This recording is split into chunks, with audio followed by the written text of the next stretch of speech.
Hello everyone and welcome to part 2 of my series on how to make drum and bass. In this episode we will be covering how to make white noise and other ambient sounds so we can add some atmosphere to our track. At the end of this 4-part series you will learn how to make this.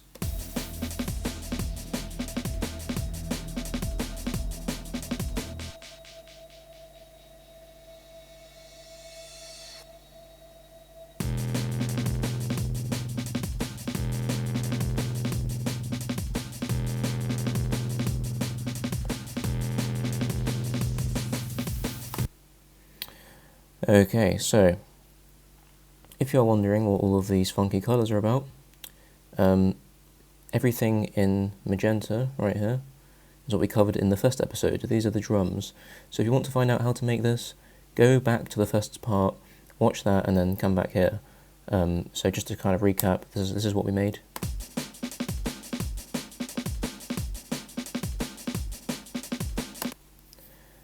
So yeah, nothing has changed. It's pretty much the same. I think I increased the volume of this breakbeat a little bit, and I added a little bit of variation right here. This is the end of 8 bars, okay? And I added this little thing. And all that is just an extra kick right here, and an extra snare right there, so it kind of just goes kick, kick, snare, snare. And that happens every 8 bars, as you can see. I'm not going to go into that too much because I'm sure you guys have brain cells. I'm sure you can understand how to do that. But in this episode, we're going to be focusing on how to make this stuff in the yellow.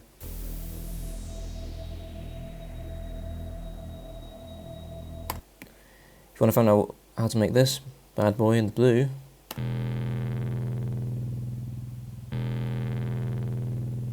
then stay tuned for part 3, because that is the part where we'll learn how to make the synth.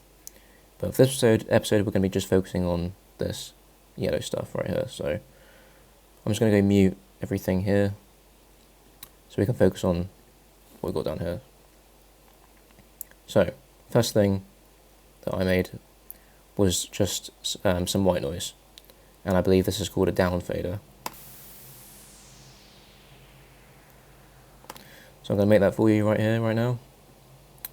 Go on to a polyphonic synth right here, stereo, create, and then you'll get this. So go on to window and then show musical typing. This will get up our keyboard so we can play some notes. So increase this slider right here for some white noise. Increase this for some decay. This will determine how long the note is being played on for. So if we play a note right now, you can't really hear much, so turn up the frequency. I'm going to turn up this right here. Turn it down a bit. And I'm going to turn up the resonance a bit.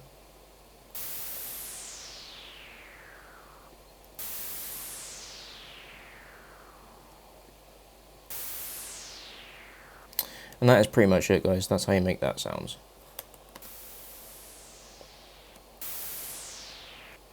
Okay. Next, I made this. It is a riser. I'm sure you've heard it before. If you can make the first thing, you can easily make the second thing. Very simple. You just take 8 bars of it. I just played a note for 8 bars to get this effect. So then what I did to get the riser is I just bounced it into place. We'll call it riser for now. Oh god, it's doing everything. Only click on one of them, don't click on all of them. And then you'll get this, which is just you can see the waveform of the down fader. Then go on to this right here, and click on File, Functions, and then Reverse. and it's turned it into a riser now. So that's pretty simple. Okay, so with those two things combined, you have this effect playing.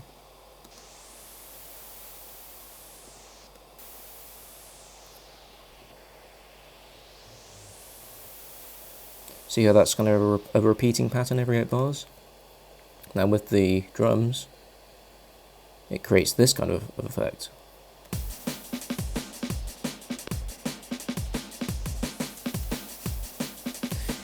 See how it's making the drums flow a bit more? It allows you to know when 8 bars have finished, because it's constantly rising and going down after every 8 bars, so that makes the drum sound a little bit less boring, adds a bit more atmosphere. Next, I created this. It is just a bit of ambient sound.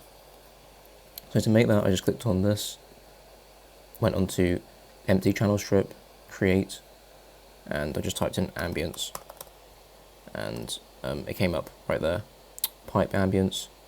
So I clicked on that, and I just played a note for just 16 bars straight, just one note being played.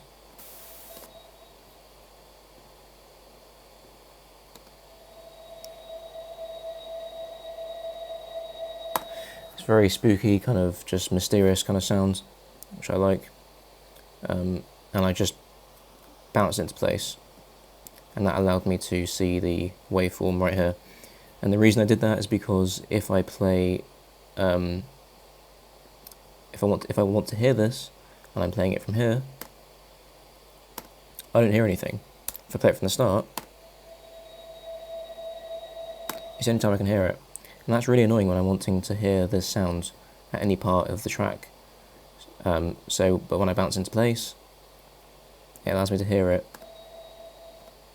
at any point in the track. So that's why I did that. Next, I wanted to add a bit of bass, so I added this.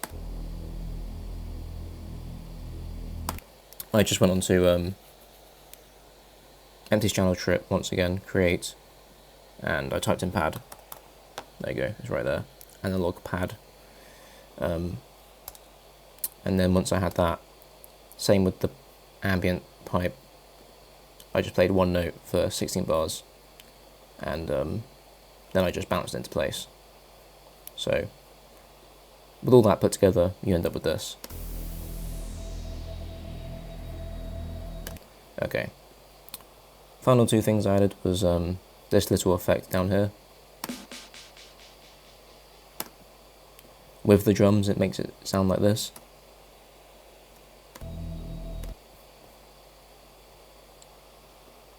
Sorry, let me just unmute everything.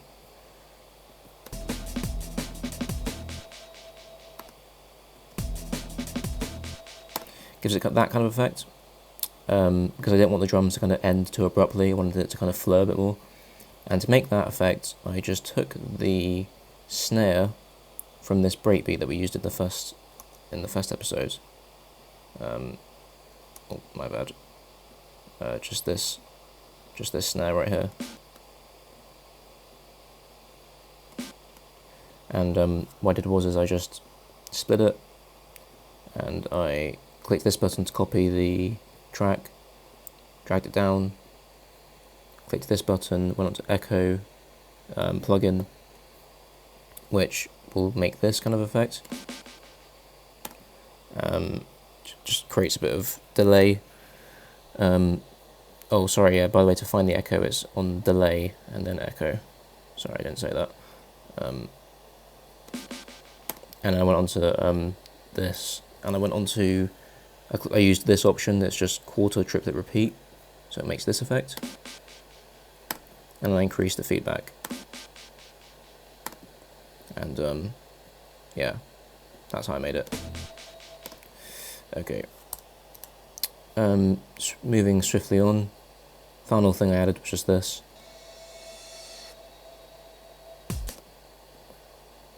That is just a reverse cymbal.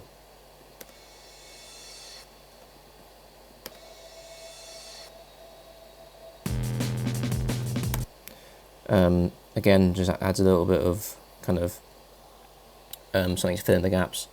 To make this, you can easily make it using if you have a symbol of just a normal symbol, you can just reverse it the same way I reversed this effect earlier on. Or if you're feeling lazy like I was, you can just Google reverse symbol samples and I'm sure you'll find one. I didn't really do anything to it, I just added a bit of reverb. This is what it sounds like without anything. This is what it sounds like with a bit of reverb. To find that, you just go onto reverb, and it's right here.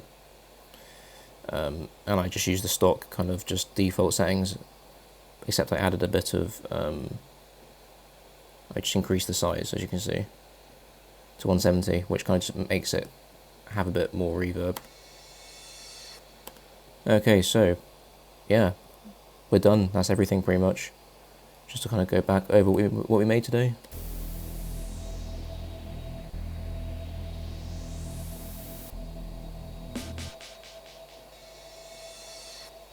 Yeah, so I hope that tutorial was helpful for you guys. Definitely stay tuned for the next episode where we create the synth, which is this. If you guys have any questions, just put them down below and I will get back to you and I'll help you and we'll sort something out, you know. I'm happy to help with anyone's questions on drum and bass. Just write in the comment section. It'll be no problem. I hope this episode was better than the last one because I'm trying to improve and trying to make things better. If I did anything wrong or I could have made it better, just give me some tips. Just help me out. Give me some feedback. I'm always up for some constructive criticism. The first episode did quite well. It got a couple of views, but it did get a couple of dislikes. So I'm just trying to make each episode better than the last. So if this episode was better, then just let me know.